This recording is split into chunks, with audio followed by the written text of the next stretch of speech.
Mr. Director, did we start? I didn't call action yet. Okay, so smoke break real quick. And action.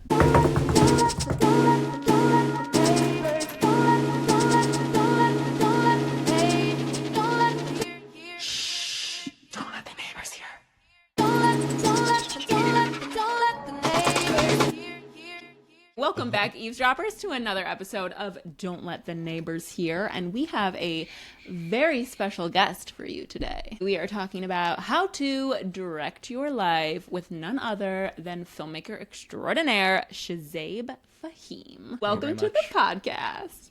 What do you have to say to the eavesdroppers? I have a few questions. I mean, who are the neighbors? And why don't we want them to hear what we have to say? I actually can't name a single one, but I can describe them so It's vividly. literally your neighbors. They're right there, yeah. Yeah. Oh, okay. Don't let the neighbors hear. Yeah. It's anybody's neighbors. It's anybody's neighbors. You don't want the neighbors to be all up in your business and know everything that's going on in your life. So shh. But Okay. we are all up in their business, I'll let you Right. know. We want to Clearly. know. Yes. So we're eavesdropping on them, but we don't want them to eavesdrop on us. You know what I mean? Yeah, that seems interesting. I can get behind that. You're like, I'm not so sure That's about fine, this. That's fine. That's fine. Have you walked through an apartment building and then heard something and you stop and you're like, what was that? Nothing I can legally talk about, but yeah. Exactly. That's the point. Yeah. Don't let the neighbors hear. You gotta tune in here to hear it, you little eavesdropper. Okay, a little bit of background. Shazeb is a filmmaker. He is a director, an actor, a producer, a writer. Yes, he does wear all four of those hats in all of his projects. He is a dear friend of mine and creative collaborator, creative partner. I'm very grateful to be navigating this industry with you. Actually, you've become good friends with Jared too. Jared, I feel like we met in a past life or something. Everybody always says this to me. Like we were Look on at a- the shit-eating grin on on a his boat face. that He's like like, sunk or tell me something." more. Tell me more sweet nothings. I love it. What do you think we were in past lives? I think we were on a boat that like sunk, but it wasn't as high profile as like the Titanic or something. Oh, And we just like theory. partied, and then because we weren't going to be let on in any rafts or anything. We died on the boat? Of course. Okay, that's romantic. Oh, Oh.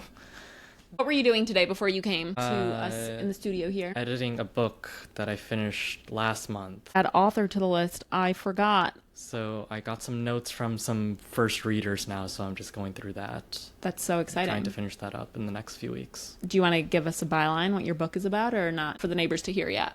Tell No, the it's eavesdroppers. a coming of age book. It's about a kid, kind of the summer after his junior year of high school, and he has a crush. It kind of leads him on a big worldwide adventure. Oh, I'm excited to read it. Let's get into it.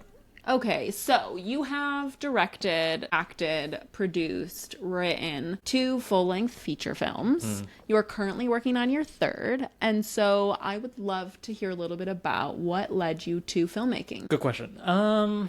Well, that was the first thing I ever wanted to do.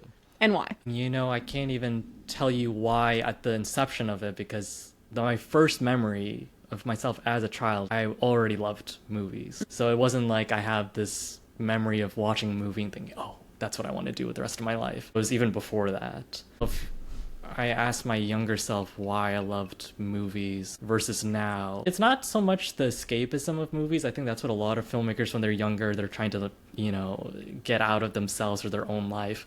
But as I've gotten older, the thing I love the most about movies is how close they are to life. You know, I think the greatest movie is something you can watch, and when you leave the theater, it makes you more excited about living your life, or what you can do about your life, or the freedom you have, or the choices, or, you know, the adventures you can go on. So I think that's still what really draws me to filmmaking, is how do you inspire people and interpret life so that they can see it, you know, in a more positive or interesting way. Oh, I love that.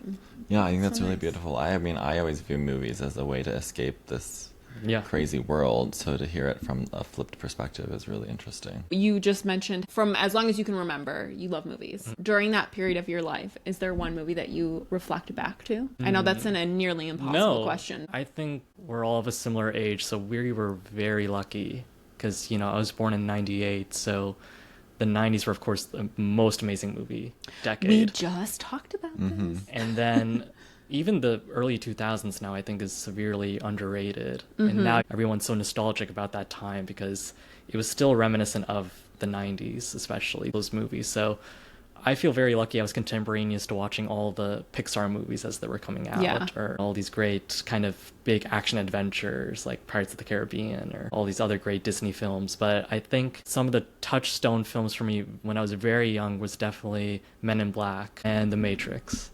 I loved those two movies. Men in Black especially because it had such a great comic tone to it. And yet it was so exciting and entertaining and all these things. I think that's where I kind of knew, okay, whatever I do, it's going to have some kind of comic realism to it. And then The Matrix is just unprecedented. It's a masterpiece of both filmmaking and then just as a viewer, it's just like this extraordinary spectacle. So I think I always tried to combine, artistry with big commercialism, that anyone in the world could watch your movie, but if a filmmaker watched it, they would really have something interesting they wanted to know about it. I know I loved Fantasia as a kid. There's not even dialogue in those films. It's kind of reminiscent of the first, the first talkies, as they used to say in the 20s. Yeah. How can you get to pure cinema, which is just sound and picture flowing together? I mean, a lot of people do that in their daily life too. You see everybody with headphones and you're kind of scoring your own life and you're trying to put a tone of how you would interpret your life. It's very reminiscent of a director when you're writing a script and you're trying to envision something, is how are you feeling about life at this moment and how are you going to edit that together? So insightful. That's really beautiful, listening to music as the setting in your own movie. That's really cute.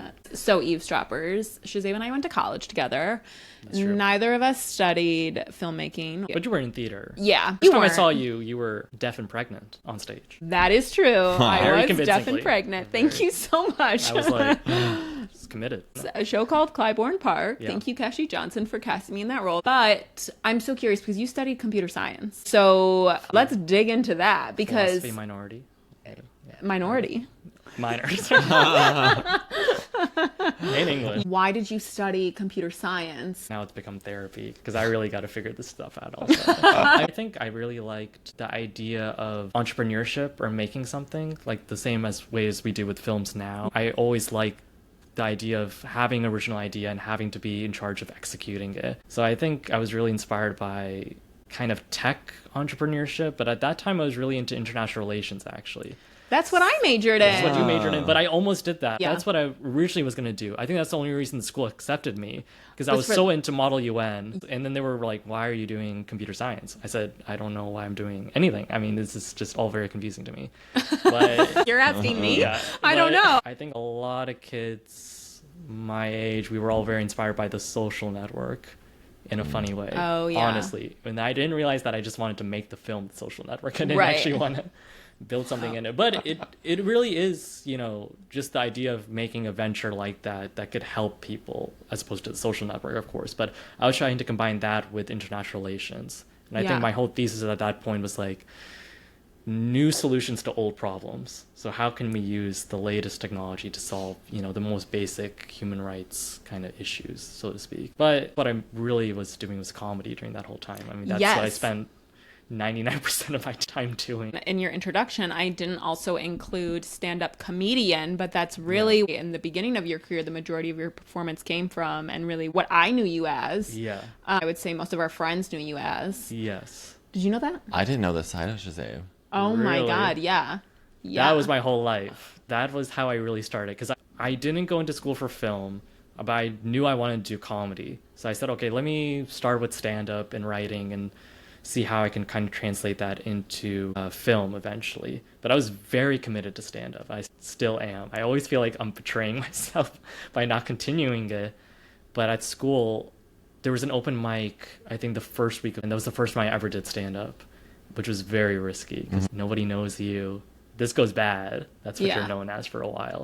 I signed up for a competition at Lehigh. It was called Lehigh's Got Talent. I signed myself up without having ever done stand-up because I thought if I force myself to do that, then I'll have to write jokes and perform and all these things. And then that was a cool little showbiz career for 3 years because it was really a job. They would email me. They're like, okay, you have to show up for this event. You have to do 5 to 15 minutes. They thought I had all this material because people don't Yeah. know. They think you just show up on stage and you're just saying a bunch of stuff and it's casual. all of our dance shows, Shazeb was the MC.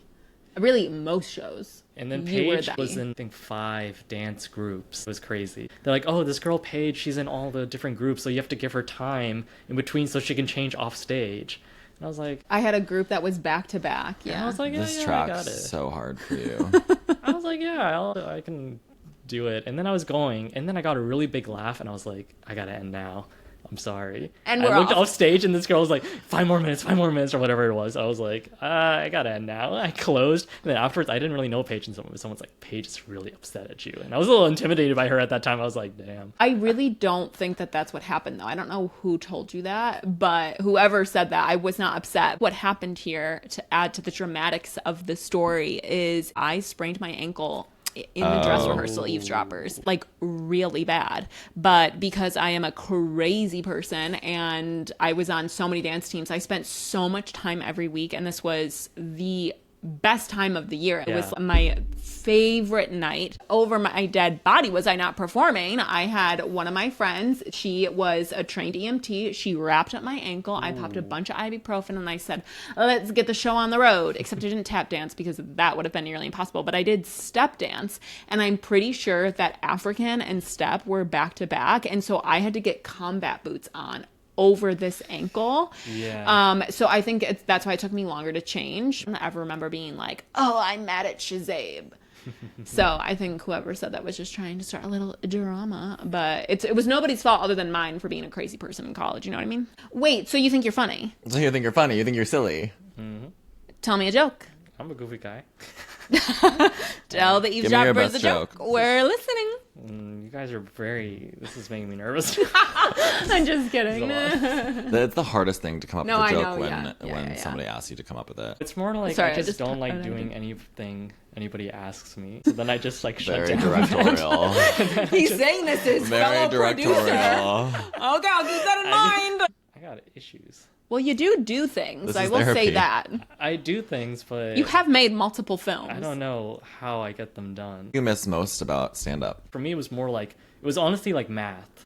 It was the writing and delivering it properly. And people would be laughing, and I would just check it off in my head, like, okay, that worked. So I loved the puzzle and the challenge of it. That is like, I still love that. But that's why I still, write jokes for the films. Then I'll go test them even. That's why we did, like, for our new film, I went to Brooklyn for a couple weeks and tested a lot of the jokes. The biggest thing for a joke is people don't understand what you're saying. It's not that it's not necessarily funny. It's that it makes sense to you, but you're not translating it properly for people, or you're not funny. Yep, that's a problem. Okay, so you graduate Lehigh with a computer science degree, and you immediately start making films. Bring me through that process. Well, I finished in 2019. You graduated early? Yeah, I didn't want to He's start smart working. too, eavesdropper. Yeah, I was gonna say funny and graduating smart. early. I think even before I graduated, I started writing a screenplay. Because you know what happened? I had a friend from high school who went to film school, and he announced that he was going to make a feature film. He was raising money on Kickstarter. I think that triggered something in my head. I was like, I gotta make a movie. I was like, if this kid's making a movie, I gotta make a movie. And the next second, I had an idea for a film, which was kind of stirring all along. I just had to have somebody or something kind of prompt me to do it. So I had the premise for a film. I had the 2 characters, they're dynamic, and I knew I could shoot it in a really small scale way. So then I was like, okay, I gotta pursue this in some fashion. Because they always tell you make a movie on your phone. But you shouldn't really do that unless you have a good story first and it makes sense why you should shoot it with a phone rather than, some bigger way. But for me, like working on the script in concert with how I would shoot it, that was really exciting. Because I could just visualize not only the shots, but how we would be filming it in New York, and just the adventure of doing that was really exciting. And then I sent it to you unprompted. I don't even know what you would have thought. But I remember before I graduated, I asked you what your plans were because I knew you wanted to pursue acting in some way. Yeah. So I said, okay, if I need help with something, would you I remember help? this conversation, yeah. And you were kind of like, yeah, but I don't think you realized that was like, like a pact, like a promise. You were like, this is the deal for the rest of our lives. I was serious about it, yeah. Sometimes I seem low-key about things, so it was pretty binding. And I just felt like you could do that role. And then you liked it, and then we made a plan to shoot it, because you were still working. in corporate. Yeah. And then our other friend who helped us, Justin, who's produced all the movies we've done thus far also, he was going to help shoot it. He was still in school. I don't know how we were actually going to execute this, but we kind of made a plan for 2 months. We came in March of 2020. We shot one weekend. It went great. We shot in the basement of the Plaza Hotel. They used to have a food court there. It doesn't exist anymore. We opened They Recently. got rid of it? It's still there, but it's Not in not that way. operational. Yeah. Yeah, so we shot there. Because my big idea was, okay, if I shoot it on my phone, also everyone will think I'm making like TikToks or something, and they'll never kick me out, and I can use the whole city to my advantage. I can shoot in restaurants, anything we want. So we shot 2 days that weekend. I cut it together. I was like thrilled because it was exactly what I was picturing in my head. And Thursday, we were talking about what we were going to shoot on Friday, and the city shut down because of COVID that day. So I went back home to Atlanta. I wrote for like 8 months, whatever it was, some other project. We came back. In the fall. We shot while the city was empty. And then we would just have our masks on. We wait for the street to be empty of people, take our mask off, shoot. And then that was wild. It was a crazy, crazy time. But I imagine with COVID, it was probably so nice to have that to work on and to have each other. A friend who watched it later, he was like, this is a cool document of what life could have been during this time. Because in the film, there's no COVID. Yeah, right. You know, now you watch it, maybe there's a few people with masks in the background, but it's fine because that happens now. But at the time, I was treating it like this alternate reality. So I kind of consider it like a memento to like what that time could have been postgraduate if there was no COVID. We basically shot until you wrapped at Thanksgiving. Yeah. You were like, I'm done. I can't. I said couldn't. You were done. It's crazy. I reflect about this all the time. I was like, we don't need another take. We got it. Let's go. Let's go. We gotta go. We gotta move. We gotta move. But you were the reason it got done because you know, in filmmaking you have a first AD, and that's your main team, is your director of photography, and a first AD. And a first AD is not a creative role. They're all about logistics. They're making sure you just get what you need and you leave. That's me for this shoot. But we needed that. That's funny. I've never thought about it like that before, actually. No, seriously, because I would have just kept shooting. Because I'm the director. I was like, I just want to keep more getting takes. Yeah. And then after when you wrap, then I kept shooting my stuff with Justin until we were shooting on Chelsea Piers, and it was so cold. I would take my glove off to like hit record, and it was so cold. And then we both looked at each other and we were like, we got to stop now. We're done. This is the end. That was the first one. Yeah. And Called First Fall. And where can you find it? Nowhere. Although it was a finalist at the Rhode Island Film Festival, wasn't it? Yeah, I think I would go back and kind of clean it up a little bit, especially the audio and stuff, and maybe recut it a little bit and then release it. You have a little bit of a pattern with your stories so far, and that they are coming of age, but for the time that you have sort of just experienced. So that I'm going to experience. What I do is I think about kind of the next turning point of life, and then I'll start writing about that. And maybe it's like 2 years from the age I am at that moment. So that when I am actually shooting, I am the age of the characters in the film. Yeah. So it's as genuine as possible.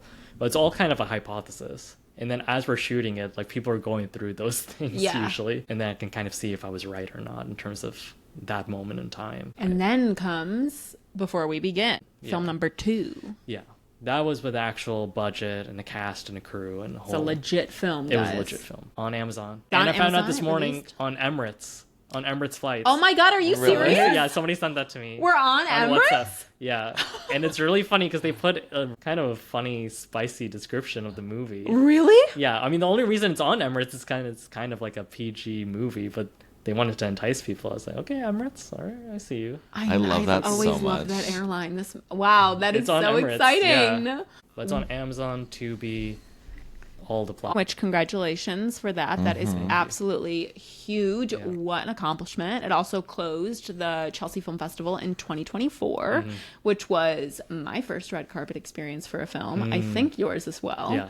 Really exciting. Yeah. You were there. I was at the red carpet behind the scenes, rooting them on. It was really cool to see. So getting into Chelsea, we premiere. We're the closing film. And where were you?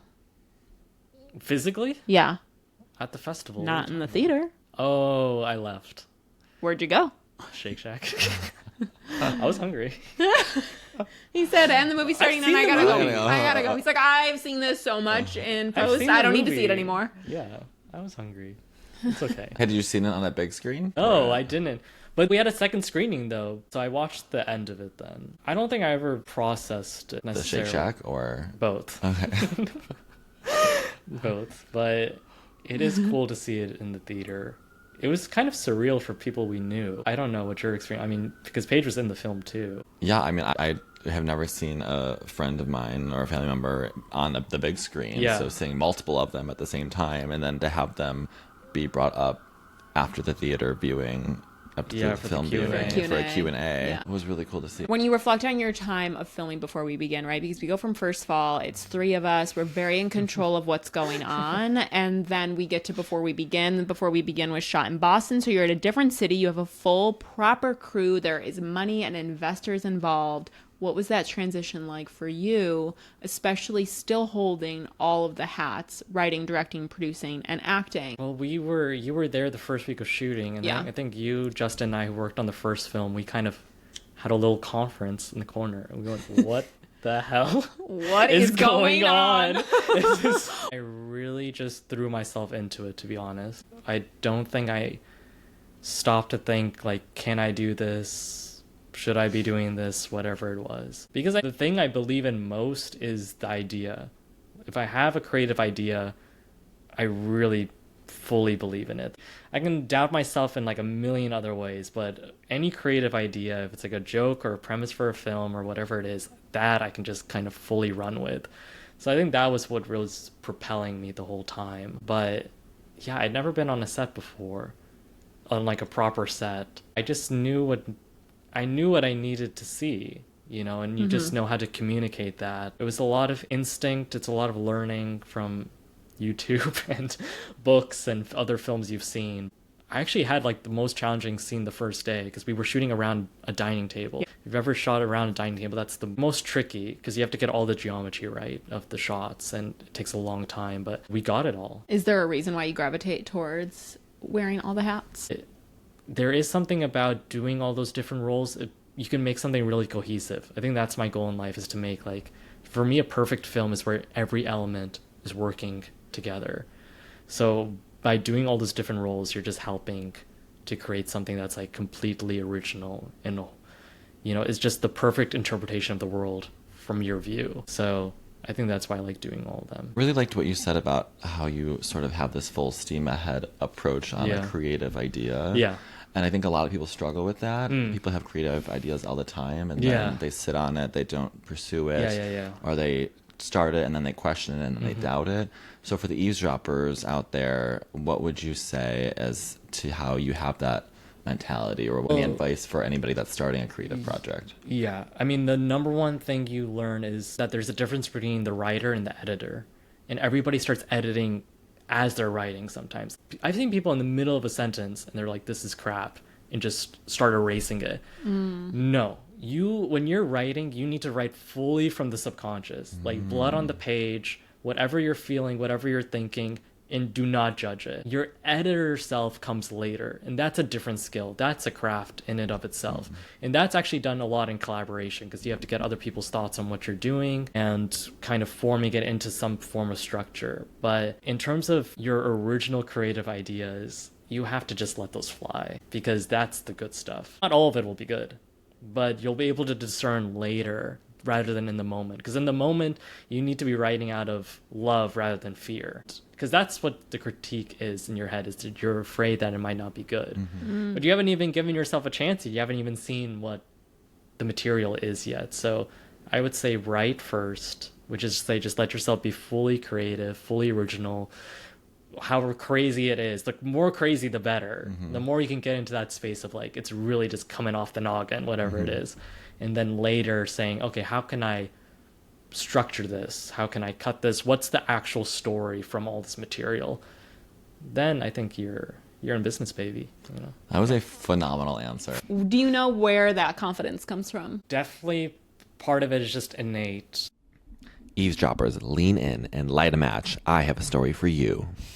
I can smell it already. And thank God, it's better than your usual smells. Hey now, So, you remember Marco? Your ex-lover from Bergamo? Yeah, the one who smelled like espresso, leather, and unresolved feelings. The one who vanished faster than your checked bag? That's the one, because sometimes I light this candle, and suddenly I'm back on those cobblestone streets, wearing regret in that sexy leather jacket. Ooh, okay, stop. Which candle? Maracai's black, violet, and saffron candle.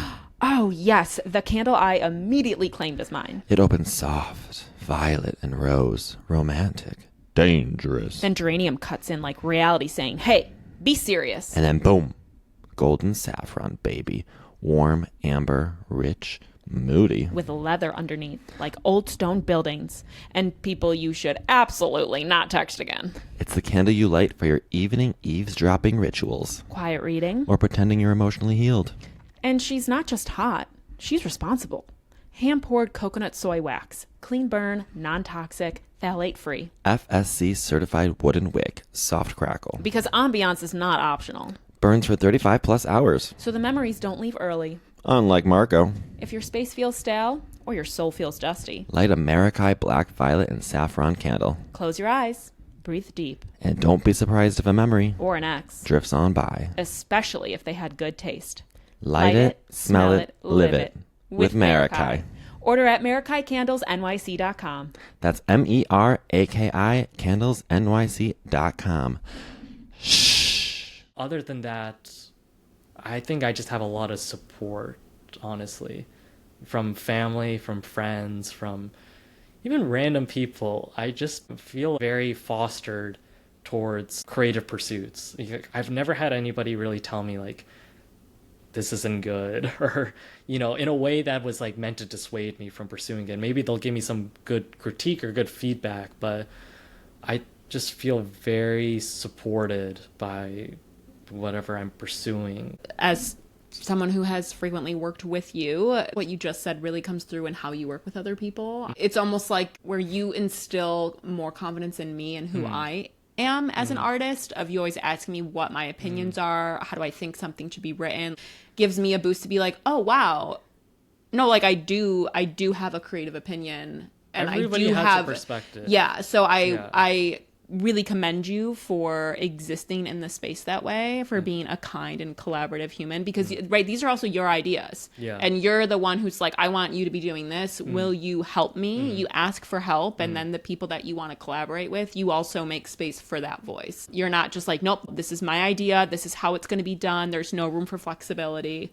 I think that is so rare and speaks volumes to, one, your talent, who you are as a human being, and also the success that you'll have. I mean, but that comes out of a lot of trust also. It's not like I'm just picking any random person off the street and going, okay, what do you think of this? I don't care. You know, I'm like, I ask so many people for insight and guidance, and I realize I kind of have to rephrase that, because everybody feels very comfortable giving me feedback, and I'm like, I don't know if I need to know all of this, but but the people I bring onto the team, though, you know, those are people I really trust, because I do really value kind of the creative, that's the soul of the piece of work. I like the idea if you watch a movie and you can tell, okay, that is that director's work. You know, the core of, the essence of who they are is in that work. But at the same time, your execution is completely dependent on all the souls and perspectives you are working with.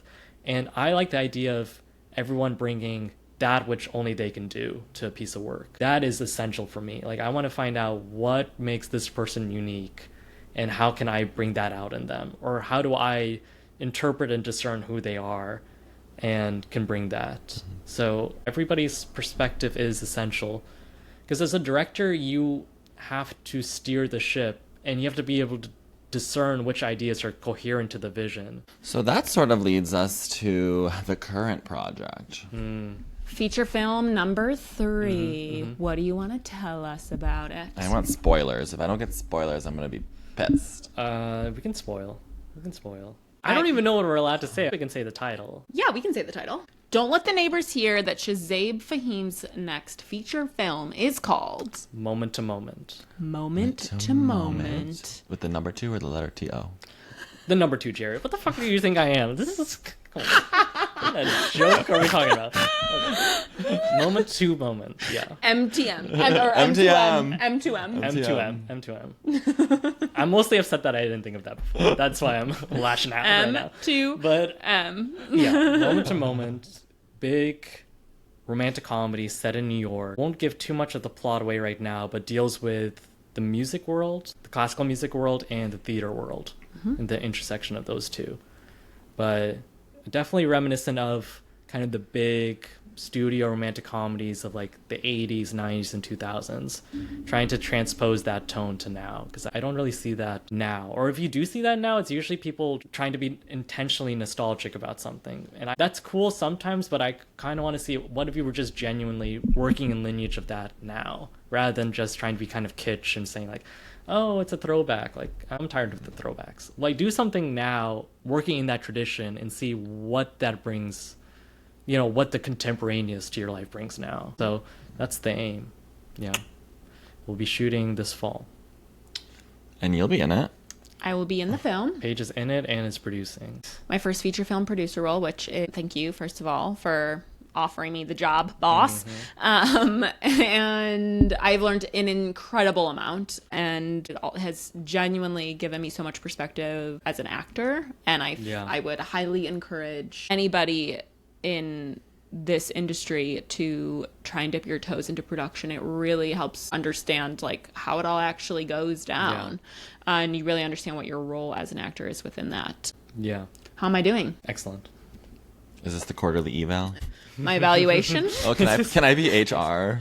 Do you need an HR department? I would slay at an HR Jared job. would be the worst HR department ever. Are you kidding You'd be the me? best. You'd let everything go. Exactly. Yeah. Party. It'd be a vibe as hell. I like it. I like that. Okay, you heard it here first, eavesdroppers. I'm leading the HR department. Don't let the neighbors hear that. You're all getting a raise. Oh, yes. Please come on board to the HR department. This budget's going to go crazy. Yeah. And by raise, I mean a glass. Oh.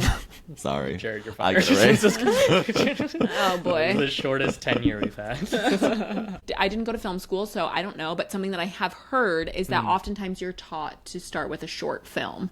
Seems to be a very big thing for young filmmakers who are early on in their careers, to start with a short. Shazeb has never started with a short, dove right into the deep end with a feature, and seems to never be looking back.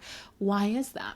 I've never had an idea for a short film. Oh, if I had okay. an idea for a short film and I really liked it, maybe I would do it. But I think it was partly that.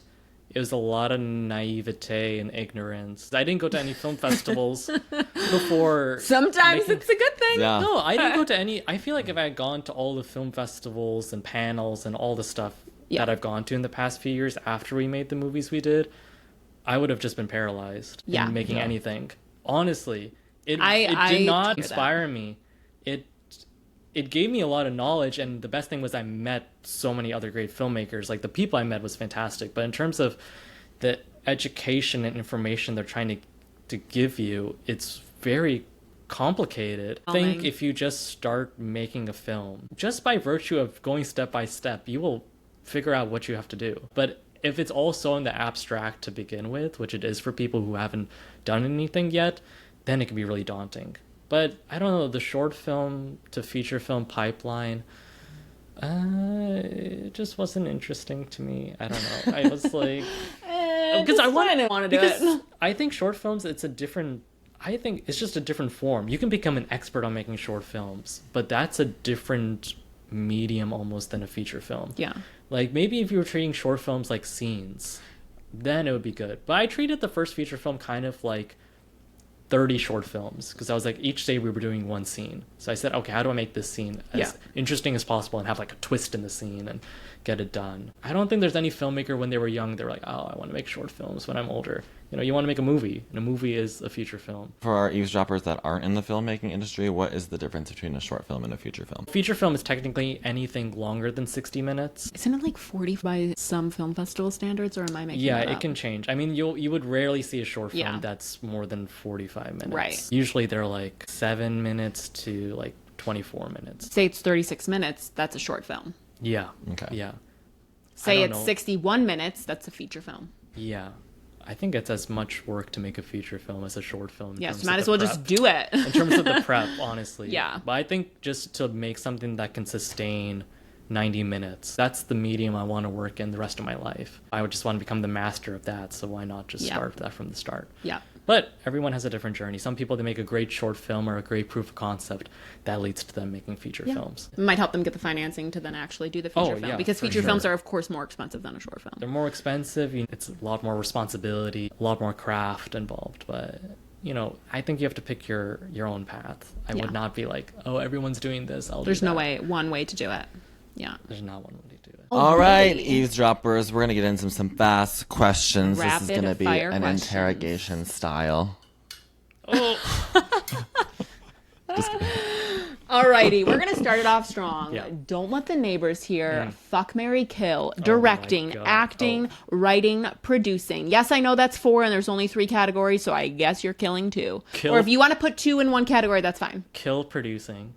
Yeah. Marry writing and directing. And then, F, acting. Yeah. Yeah. We love acting. As a filmmaker, don't let the neighbors hear. What is the hardest personality to work with? On a film set? Yeah. That's a good question. Let's see. Everyone can have their own ego when it comes to their department. But I would say the hardest person to work with is anybody who doesn't know how to do their job, but got the job because they convinced you to give them the job. The personality hires. The personality hire. And they convinced you that they knew what they were doing. And they had this whole resume, and then they were like, oh, yeah, I can get you this. I was like, oh, great. And then you realize they've never done that before. Yeah. Do you need a lighting man? Oh, my God. I've had so many people con me. I've had people calling me left and right. I was like, oh, okay. The boom guy? What about the boom guy? I feel like the boom guy is always just probably a hot man.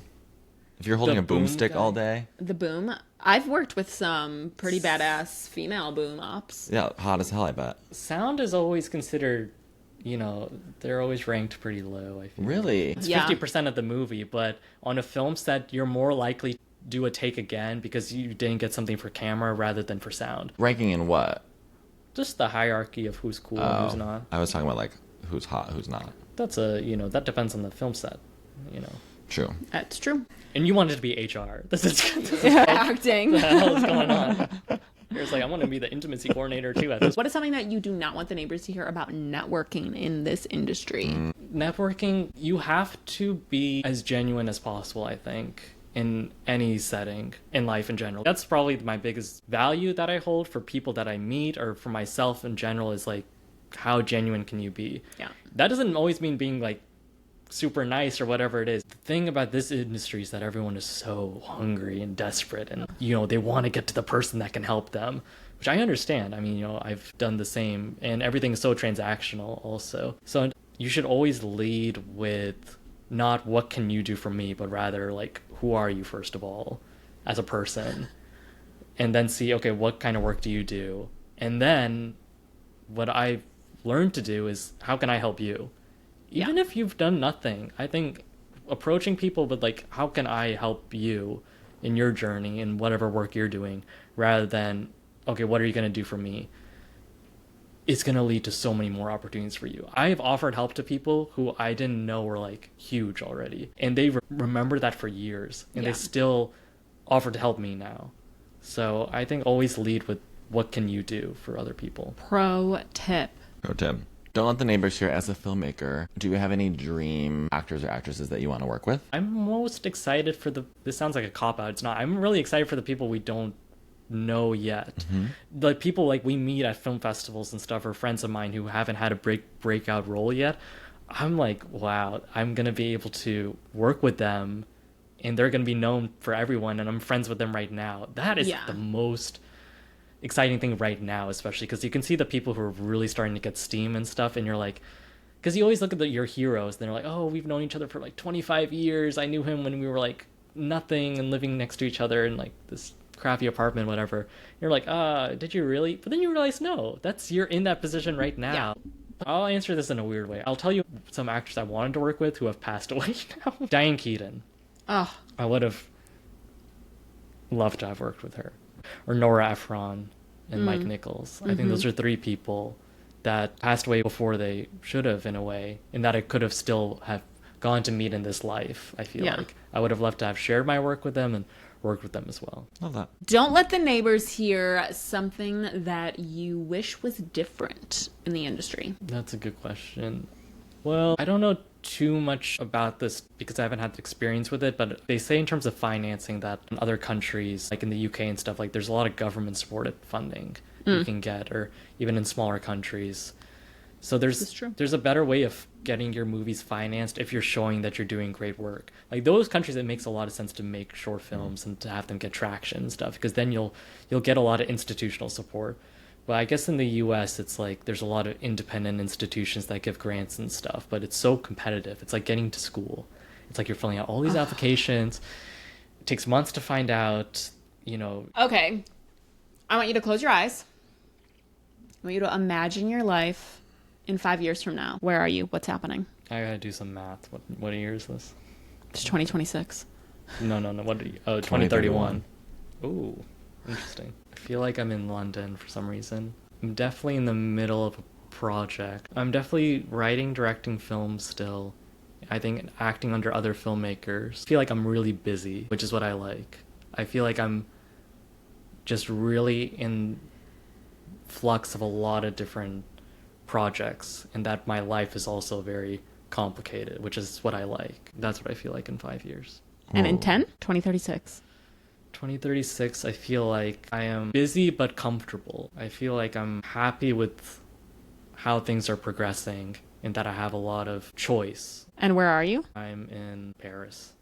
Oh, a little bit of live manifesting. What's the winning lottery number? You opened your Don't eyes. let the neighbors hear, bro. What are you talking about? What are you talking about? Okay, last question. Don't let the neighbors hear. What are your top 3 films? No thinking, go. Notting Hill, Spider-Man 2, The Master. Woo! That was good. That was good. Are you on Letterboxd? No. What's your opinion on Letterboxd? I lurked on Letterboxd for a little while. I like Letterboxd. I mean, it's so weird that everyone is like into movies now. That was not the case. Says the director. No, that was not the case a little while ago. Now there's a whole cinephile. There was like a foodie craze at one point. Now it's all about movies, and there's like all these. There's like the film bros and the cinephiles, and it's a real cultural thing. Yeah. I like it because whatever supports the cinema is great. I think it directly combats the theory that they're always saying like film is dying. There's all these people that are so into film. You go to a 35mm screening, there's like a billion tons of people, nerds, including me. Yeah. So I think it's cool. I'm a little afraid of it because I'm afraid of everything on the internet, because it's like the comment that always wins is like, I guess like the snarkiest thing you could say about something. Like you don't get any points for saying something like I love this. You get points. We So love we're Libras, finding out. yeah.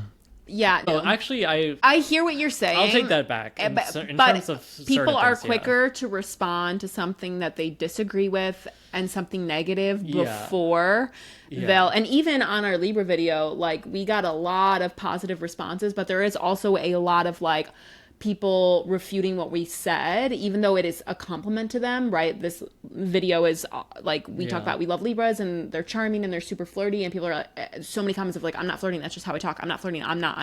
It starts with a negative. But for a of clip, something. that makes sense because you want divisiveness. That's like gets a lot of traction. Sure. But it's just funny for a film or like a book or whatever it is. It's like, I think it's so easy to consume it. Yeah. And it's so easy to just like tear it down. Oh, absolutely. And then once you've made something, you're like, wow, I will never tear something down just point blank. I'll question it because what they could have done perhaps. They It's like, still did the thing. Yeah, they still and which did is the a thing, massive yeah. accomplishment. Eavesdroppers, it is time for ins and outs. And you know the drill. When we have a guest, they get both the in and the out. Ooh.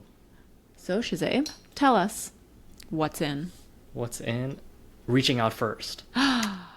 Oh, this is great. Reaching out first, because I feel like now it's all about, I mean, it is difficult. Sometimes people are like, oh, friends aren't reaching out. No one's inviting me to things, whatever whatever it is. I think if you are the one who's reaching out to people, friends, family, setting up things, setting up dinners, whatever it is, really cultivating your life, people really appreciate it. Yeah. Because nobody's really, some people are ignoring you for a reason, but I think for the most part, people really like to be thought of. Yeah. Because the amount of times that you will think of messaging someone and then you message them and then they'll say, I was literally thinking of you. I really believe in energy and goodwill in that sense. So I think reach out first and try to cultivate the life and the social life you want to have, especially creatively too. Just make it happen. Lead by action rather than just thinking and overthinking. That's my new thing. Love that. Phenomenal. Tell us what is trending out this week. I can't believe you used the word trend because my thing was going to be trends. I'm done with trends. I'm done with trends. Because you know what? Everyone, okay, our generation was supposed to be, I thought we were supposed to be open and not into labeling. Would you agree? Not into labeling. But for a generation who hates labels, we label the most. That's all we do. Every little thing, you know, this Max singer, whatever this all came to a head last week. There was an article. This girl was like, you know what's in now? Taste. Having taste. What the fuck are you talking about?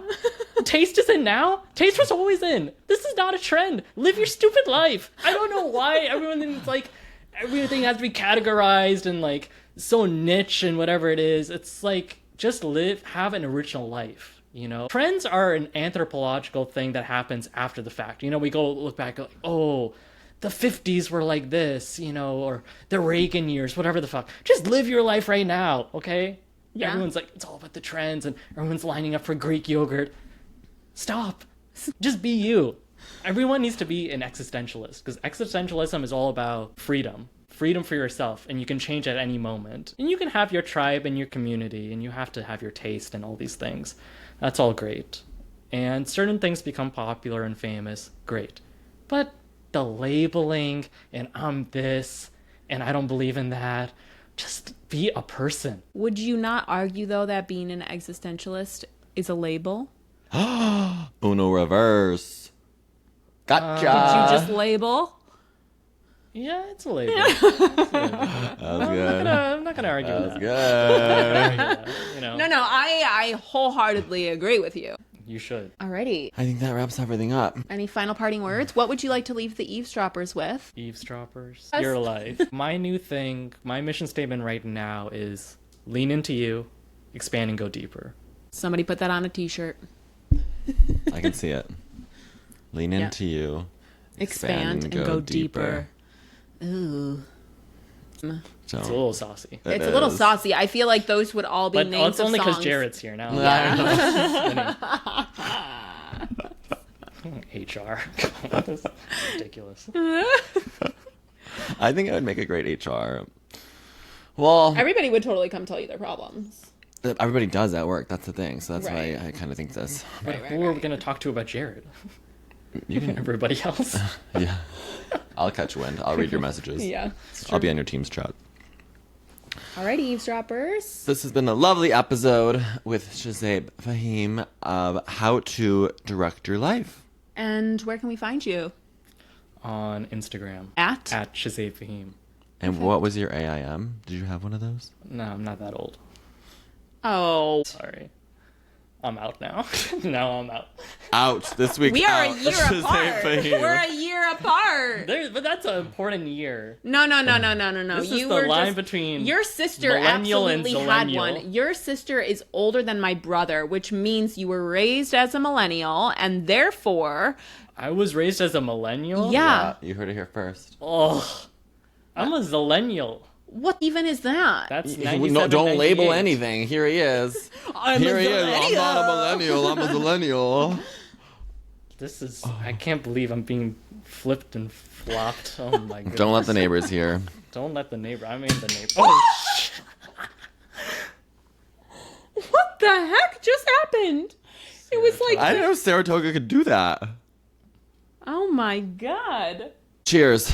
And come Cheers. back next week for another episode of Jared pouring himself a drink and not offering anybody else one. You can finish it. Jared. No, it's okay. Saratoga, if you're watching, sponsor us. All right. Signing off. HR. Don't tell the neighbors.